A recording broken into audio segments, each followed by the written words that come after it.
अस्सलाम वालेकुम वरहमतुल्लाहि वबरकातुहू। Samina Rashid, director Suffa welfare society मुखातिब हूँ आपसे। आप सब जानते हैं कि हालिया मुसलसल बारिशों की वजह से मुल्क का बेशतर हिस्सा सैलाब की जद में है। सैलाब की तबाहकारियाँ जारी हैं।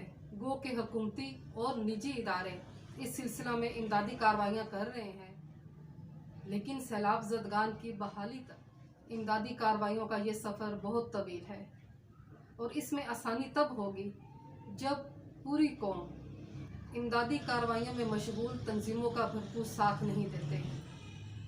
आप सब जहां हैं और जिस मुकाम पर हैं, इन इमदादी कार्रवाइयों में इन तंजीमों का साथ देने में अपना हिस्सा भरपूर तरीके से शामिल कीजिए कि यही हमारी ज़िंदगी का मकसद और हमारी दीनी तालीमात का निचोड़ है, एहसास और भाईचारा।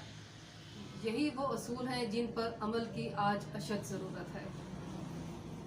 इस सैलाब ज़दगान की इमदाद के सिलसिले में जो तंजीमें बेहतरीन तरीके से काम कर रही हैं, इनफरादियत की बजाय इज्तमाइयत के असूल पर अमल करते हुए हमें चाहिए कि हम उन्हें मज़ीद मजबूत करें ताकि वो मज़ीद बेहतरीन तरीके से अपना काम सर अंजाम दे सके।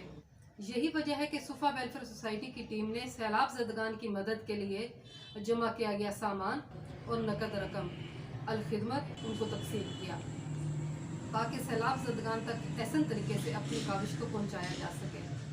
दुआ है कि अल्लाह ताला हम सब की काविशों को कबूल फरमाए।